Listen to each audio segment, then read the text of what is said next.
Hello friends, first of all welcome to YouTube, my YouTube channel, and thanks to all of you for supporting me, and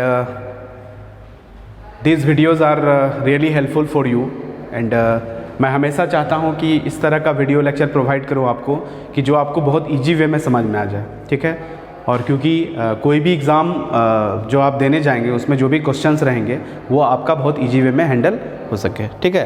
तो मैं हमेशा चाहता हूँ कि कोई लेक्चर्स को मैं बहुत ज़्यादा लेंदी ना करूँ और बहुत ही सिंपल वे में उसको मैं पढ़ाऊँ।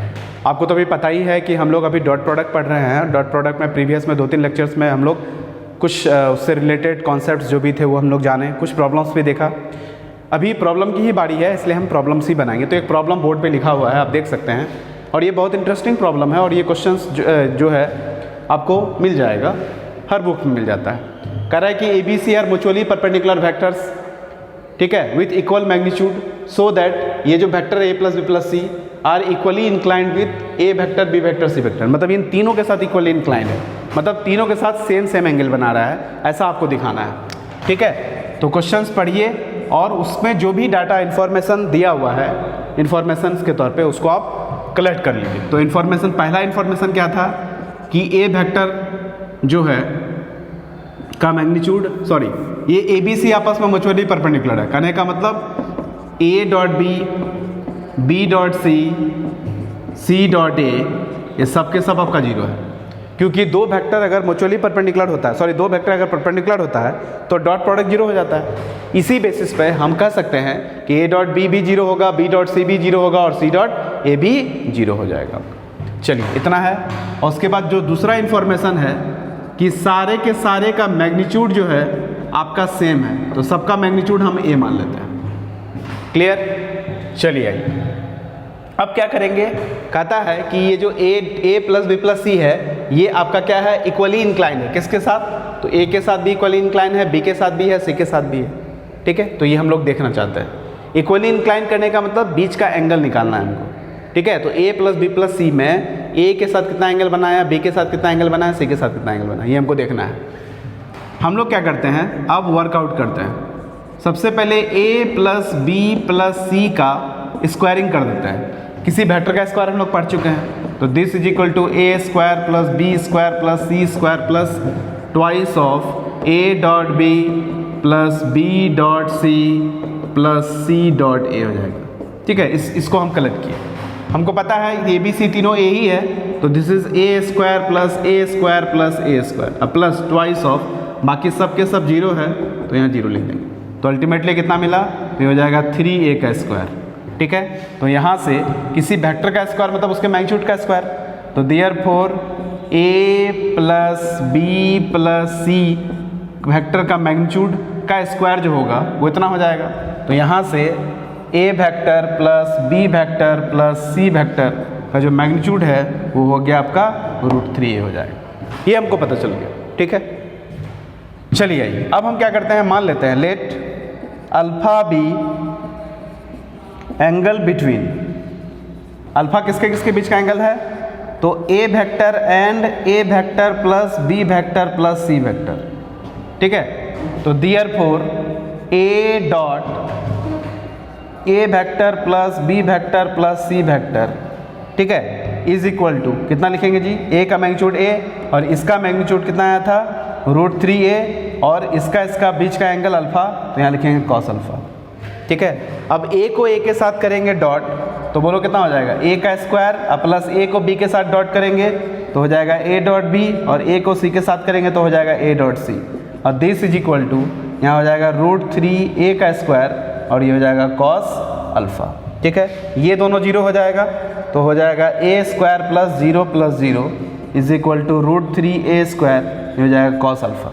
A स्क्वायर कैंसिल, तो यहाँ से कॉस अल्फा बराबर कितना हो जाएगा, तो 1/√3 हो जाएगा। तो देयरफॉर अल्फा बराबर कितना हो जाएगा, कॉस इनवर्स 1/√3 हो जाएगा। गौर कीजिए, जिस तरह का केस A के साथ है उसी तरह का केस B के साथ भी होगा, उसी तरह का केस C के साथ भी होगा। तो सबके लिए वर्कआउट करना जरूरी नहीं है, तो आप डायरेक्ट लिख सकते हैं if beta and gamma are angle, ठीक है, इन बिटवीन किसके किसके बीच में, तो B vector and A plus B plus C and C vector and A plus B plus C, ठीक है, रेस्पेक्टिवली। तो देयरफॉर बीटा भी हो जाएगा आपका कॉस इनवर्स 1/√3 और गामा भी हो जाएगा कॉस इनवर्स 1/√3। तो आपने क्या देखा कि अल्फा के साथ भी अल्फा भी कॉस इनवर्स 1/√3 है, बीटा भी कॉस इनवर्स 1/√3 है और गामा भी आपका कॉस इनवर्स 1/√3 है। मतलब तीनों ही एंगल आपका सेम हो गया। इसका मतलब ये शो कर रहा है कि ये जो A vector B vector C vector है, ये आपका A plus B plus C vector है, ये ए बी सी के साथ क्या है, इक्वली इंक्लाइंड है।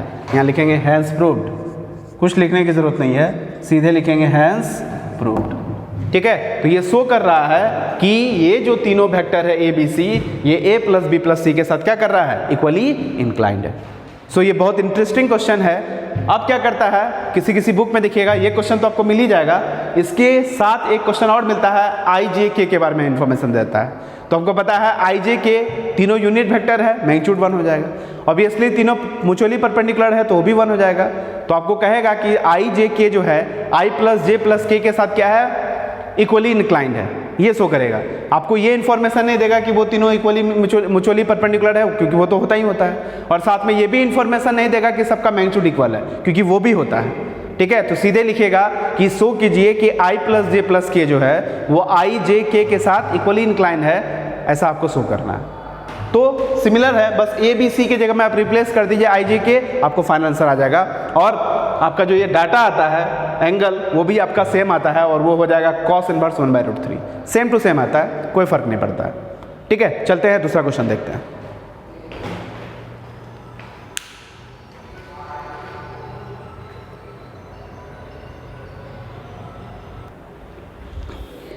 हेलो फ्रेंड्स, अब यहाँ पे आपको दूसरा क्वेश्चन दिख रहा है, कह रहा find the cosine of the angle between the vectors P and Q। मतलब दो वेक्टर P और Q है, उसके बीच का कोसाइन चाहिए, मतलब कॉस थीटा चाहिए आपको, ठीक है। जब P और Q जो है आपको डायरेक्टली नहीं दिया, P और Q क्या किया, आपको एक लीनियर इक्वेशन के तरह प्रोवाइड कर दिया, ठीक है। तो ये तो बच्चा वाला क्वेश्चन हो गया। सबसे पहले करेंगे क्या कि उस लीनियर इक्वेशन को सॉल्व करके हम लोग P और Q निकाल लेंगे, और जब हमको P और Q मिल जाएगा आई जे के टर्म में, तब हम लोग आराम से उसके बीच का एंगल निकाल सकते हैं, ठीक है। तो सॉल्यूशन करने जा रहे हैं और लिखेंगे गिवन डाटा क्या दिया हुआ है, 2p vector plus q vector is equal to i cap plus J cap. उसी तरह से क्या होगा, p vector plus 2q vector is equal to क्या होगा, i cap minus j cap. हम क्या करते हैं, यहाँ से किसी एक को एलिमिनेट कर देते हैं। तो पहले q को एलिमिनेट करते हैं, तो एक काम करते हैं, इसको हम 2 से मल्टीप्लाई कर देते हैं, 2 से मल्टीप्लाई करके माइनस कर देंगे, 2 से मल्टीप्लाई करके माइनस कर दो, तो जहाँ जहाँ प्लस है उसके नीचे माइनस, और जहाँ माइनस है वहाँ प्लस हो जाएगा। अब बोलो कितना हो जाएगा, 2 से जैसे ही मल्टीप्लाई करेंगे तो हो जाएगा 4p वेक्टर में p घट गया तो हो जाएगा थ्राइस p वेक्टर, और ये 2q में 2q माइनस, खत्म कहानी। और ये बोलो कितना हो जाएगा, 2i में i घट गया तो यहाँ हो जाएगा i, और ये हो जाएगा 2j प्लस j, तो हो जाएगा प्लस थ्राइस j वेक्टर हो जाएगा। 3 से यहाँ डिवाइड कर सकते हैं, तो देयरफॉर p वेक्टर बराबर हो जाएगा, ये हो जाएगा I cap plus thrice J cap divided by 3 हो जाएगा, ठीक है। उसी तरह से आप क्या करेंगे, फिर से फिर से ऑपरेट कर लेते हैं।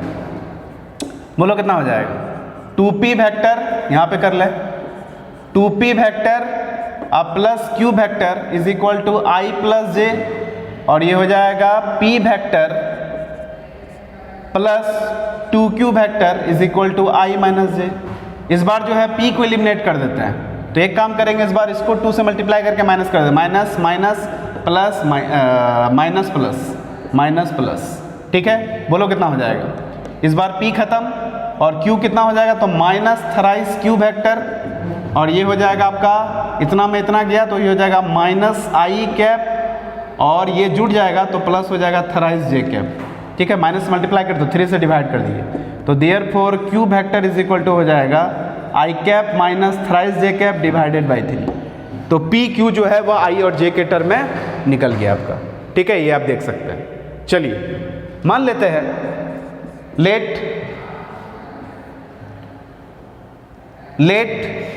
Theta be angle between p and q. P और क्यू के बीच का एंगल थीटा है, तो therefore cos theta is equal to p का कैप डॉट क्यू का कैप, ये हमको पता है।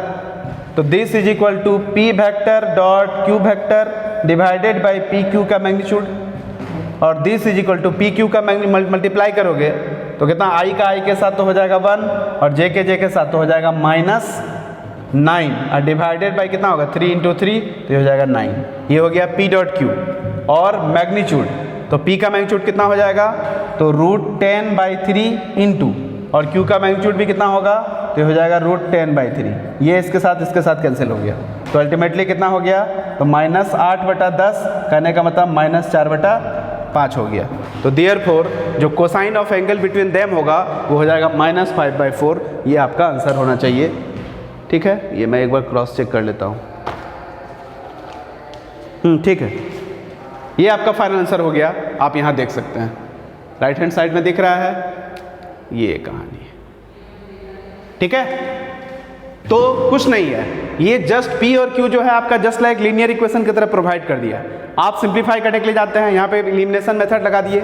एलिमिनेशन मेथड से एक बार P निकाल दिए, दूसरा बार Q निकाल दिए। जब P और Q मिल गया, दोनों के बीच का एंगल थीटा मान लिए, और cos थीटा आपको निकालने के लिए करा। ये ना कह रहा है कि find the cosine of angle between them, मतलब cos थीटा नहीं पूछ रहा है। तो cos थीटा का डायरेक्ट फॉर्मूला होता है P cap dot Q cap. P cap dot Q cap को लिख सकते हैं P vector dot q vector divided by PQ। आई जे की टर्म में है तो डॉट प्रोडक्ट आपको पता है, आई का आई के साथ जे के साथ कर लेंगे, और दोनों का मैग्नीट्यूड आप निकाल लीजिए। तो ये ऊपर वाला का मैग्नीट्यूड √10, और क्योंकि नीचे में 3 है कुछ तो स्केलर है तो 3 रहेगा, यहाँ भी √10/3 हो जाएगा। तो ये 9 और 9 दोनों का डिनोमिनेटर सेम है, कैंसिल आउट कर दिए। बाकी जो रिमेनिंग पार्ट है वो हो गया -8/10, सिंप्लीफाई किया तो -4/5। तो this is the final answer. कुछ नहीं है, सीधे अलजेब्राइक ऑपरेशंस है जो आप खुद करने जानते हैं। अगर ये क्वेश्चंस मैं आपके लिए भी छोड़ देता तो आई होप कि आप भी इसको सॉल्व कर लेते, कोई बहुत बड़ी बात नहीं है। ठीक है,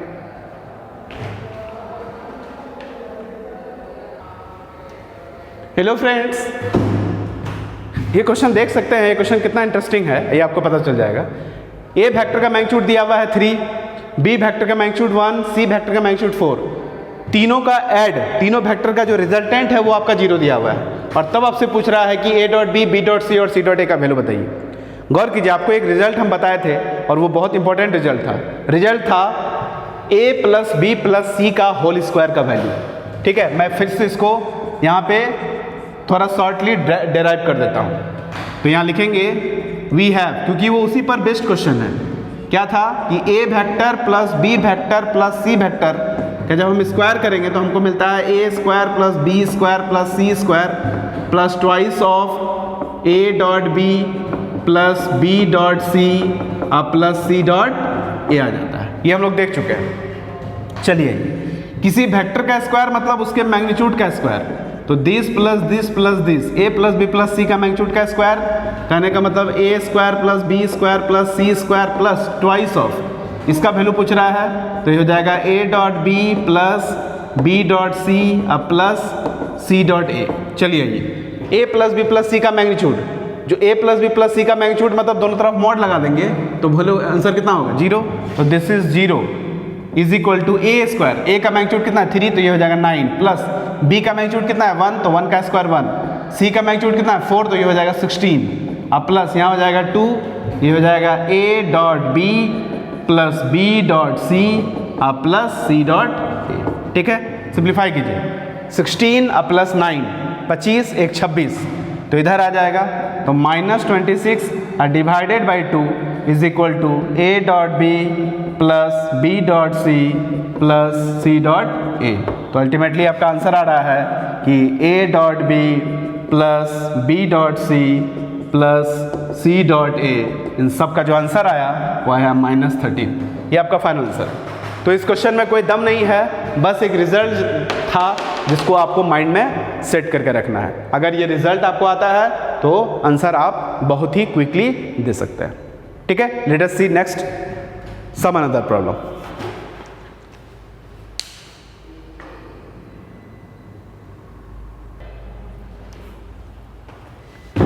हेलो फ्रेंड्स, ये क्वेश्चन आप देख सकते हैं, ये भी जस्ट इससे जो पहले वाला क्वेश्चन था ना उसी पे बेस्ड है।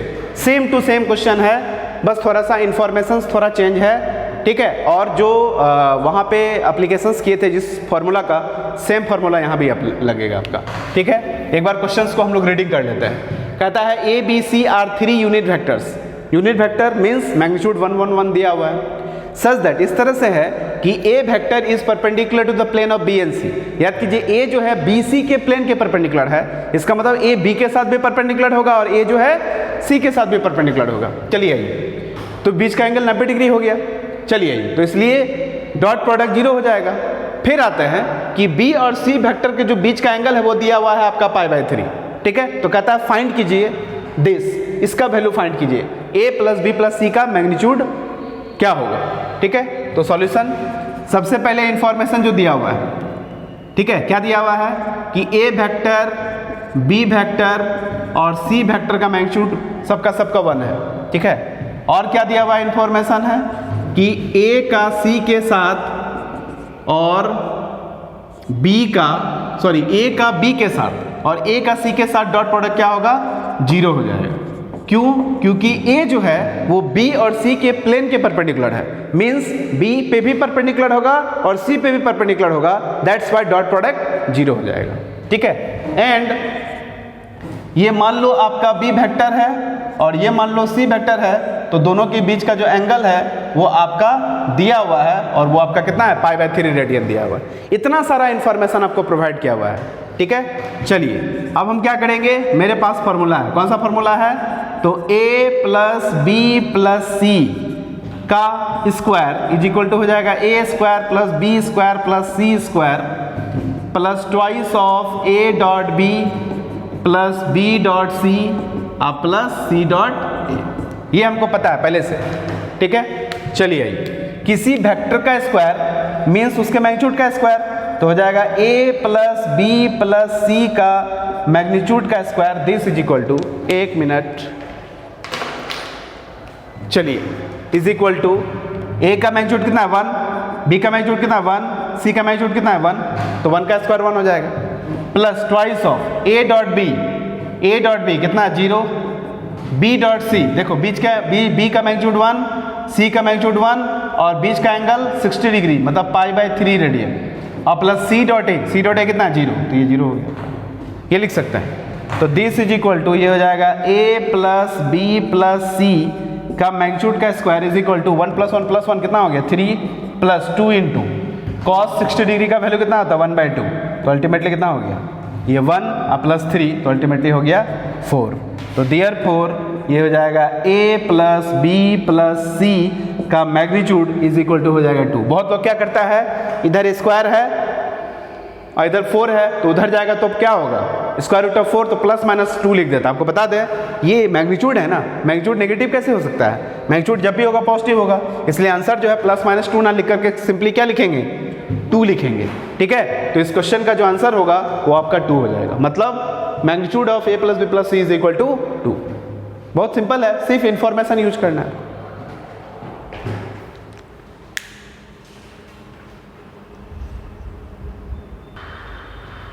हेलो फ्रेंड्स, कर find the component of i cap in the direction of the vector i cap plus j cap plus 2k cap. मतलब i कैप का इस वेक्टर के अलोंग कंपोनेंट लिखना है।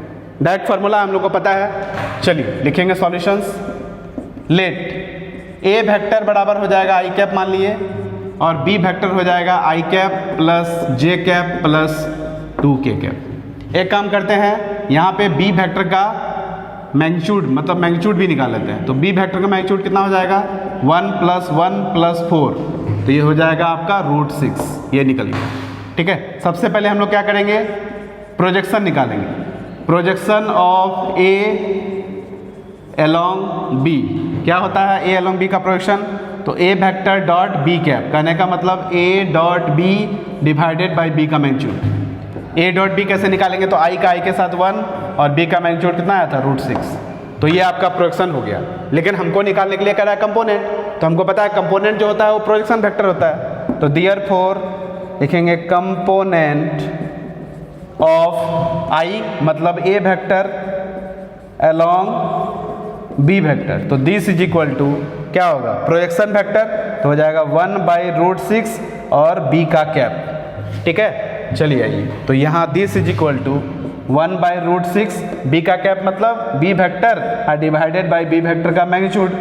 तो बी वेक्टर हम लोग के पास है, तो वो कितना है जी, तो हो जाएगा I cap plus J cap plus 2k cap, और बी वेक्टर का मैग्नीट्यूड कितना है, तो √6, ऑलरेडी √6 था पहले से, फिर √6 आया। ठीक है, तो अल्टीमेटली कितना हो जाएगा, I cap plus J cap plus 2k cap divided by 6। ये जो आपको दिख रहा है this is the component of vector A along B, जहाँ ए क्या है, तो ए है आई कैप और बी वेक्टर क्या है, I cap plus J cap plus 2k cap. तो आप देख सकते हैं कि कितना इजी वे में हम लोग कंपोनेंट प्रोजेक्शंस से क्या कर सकते हैं, निकाल सकते हैं। ठीक है, इसी को बोलते हैं प्ले विथ मैथमेटिक्स। अगर आपको कॉन्सेप्ट क्लियर है तो आप मैथमेटिक्स के साथ खेल सकते हैं, ये कोई बहुत बड़ी बात नहीं है।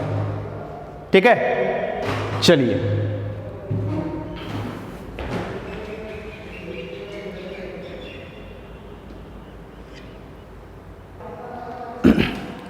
Hello friends, a very interesting question is written on the board, you can see. बहुत ही इंटरेस्टिंग है, बहुत मज़ेदार क्वेश्चन है ये। ठीक है, अगर आप इसको बना लेते हैं तो बहुत सा ऐसा सवाल है जो कि आप इजी वे में डील कर सकते हैं। कुछ नहीं है, क्वेश्चंस, ऐसे क्वेश्चंस को ना बहुत बारीकी से पढ़ना चाहिए। ठीक है, अगर एक बार में समझ में नहीं आया तो दोबारा पढ़िए।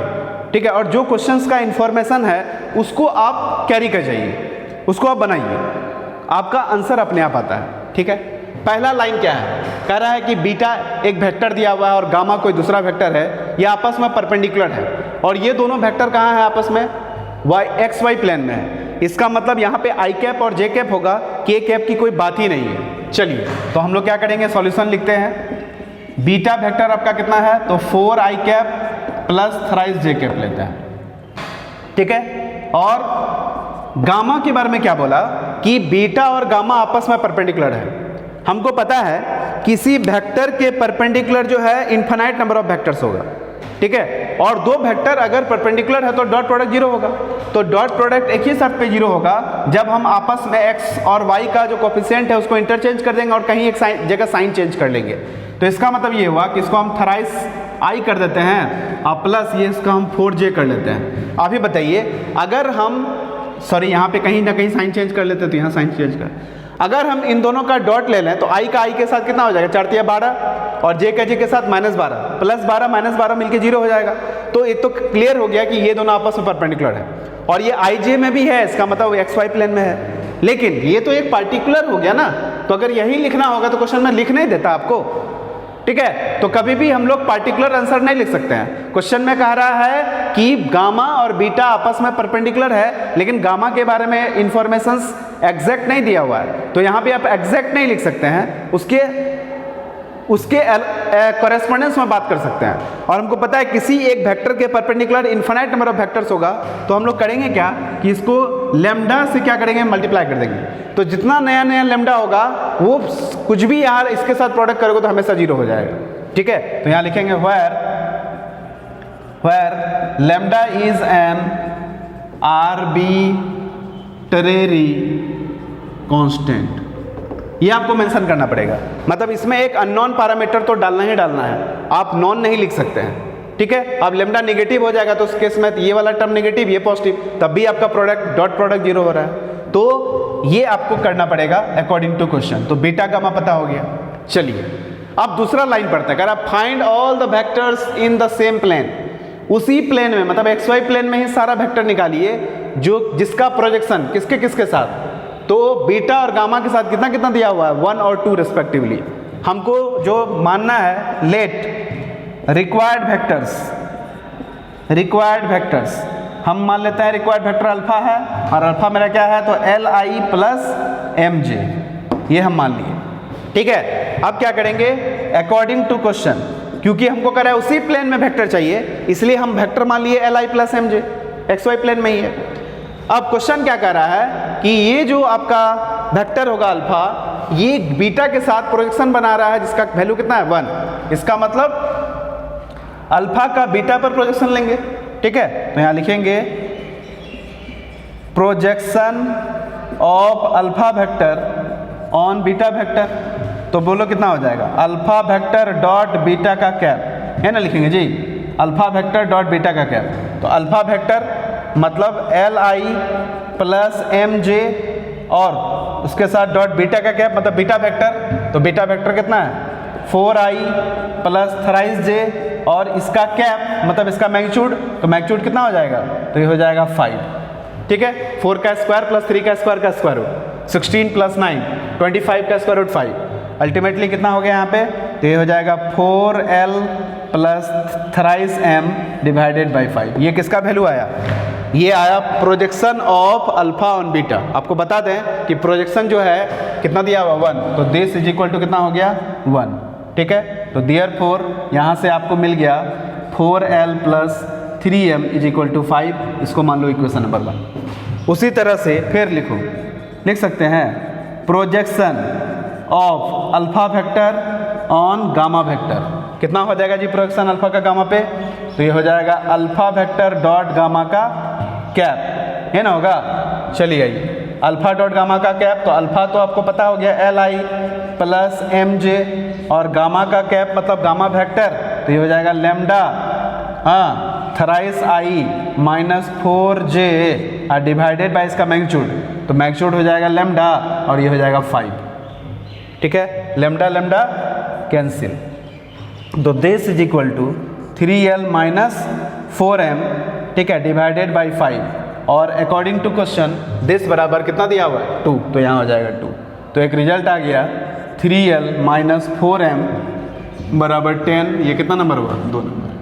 अब मेरा काम है कि 1 नंबर और 2 नंबर को क्या करते हैं, सॉल्व कर लेते हैं, तो आराम से बन जाएगा, ठीक है। तो कितना है आपका, ये हो गया 4l plus 3m is equal to 5 और ये हो गया 3l minus 4m is equal to कितना हो गया 10। एक काम करते हैं, इसको हम 4 से मल्टीप्लाई कर दिए, इसको हम 3 से मल्टीप्लाई कर दिए और ऐड कर दिए। जैसे ही ऐड करोगे तो ये खत्म हो जाएगा, तो ये हो जाएगा 16 9 25, तो हो जाएगा 25l इज इक्वल टू ये कितना हो जाएगा 20 और ये 30, तो यहाँ हो जाएगा 50, ठीक है। तो देयरफॉर l बराबर कितना हो गया, तो 2 निकल गया। जब l 2 निकल गया तो m निकल जाएगा, तो देयरफॉर m बराबर कितना हो गया, तो किसी एक में डाल दो, तो जैसे ही l का 2 डालेंगे तो 8 हो जाएगा ना, तो 5 में से 8 घटेगा तो -3 और ये हो जाएगा -1। तो देयरफॉर अल्फा वेक्टर कितना हो जाएगा, तो li मतलब 2i, तो twice i cap minus j cap. This is the final answer. एक बार हम इसको आंसर को मैच कर लेते हैं, 2i माइनस j, ठीक है, ये आपको दिख रहा होगा, ठीक है। तो ये आपको दिख रहा है, मतलब इस क्वेश्चन को मैंने सॉल्व कैसे किया, जो क्वेश्चन का इंफॉर्मेशन है उसको आप पढ़ते जाइए, बाकी प्रोजेक्शन क्या होता है ये अच्छी तरह से जानते हैं। यहाँ मैंने परपेंडिकुलर होने का कॉन्सेप्ट लगाया, पर्टिकुलर डाटा नहीं लिख सकते हैं, जनरलाइज वैल्यू लिखना पड़ेगा। देखिए लेमडा लिखने पर कोई फर्क नहीं आया क्योंकि यहाँ लेमडा आया ही नहीं, लेमडा आपका कैंसिल आउट हो जाता है, तो कितना आसान है, ठीक है। और फाइनली 2 L और M के टर्म में लीनियर इक्वेशन आता है, दोनों को सॉल्व करते हैं, LMN का वैल्यू आ जाता है। रिक्वायर्ड वेक्टर आप यहाँ लिख चुके हैं, L का वैल्यू 2 आया था तो 2i कैप, M का वैल्यू -1 आया था तो -j कैप, तो अल्टीमेटली जो आंसर आया twice i cap minus j cap आ गया, ठीक है। तो इस वीडियो लेक्चर को मैं यहीं क्लोज करता हूँ, मिलते हैं अगले वीडियो लेक्चर में, तब तक के लिए goodbye and happy learning.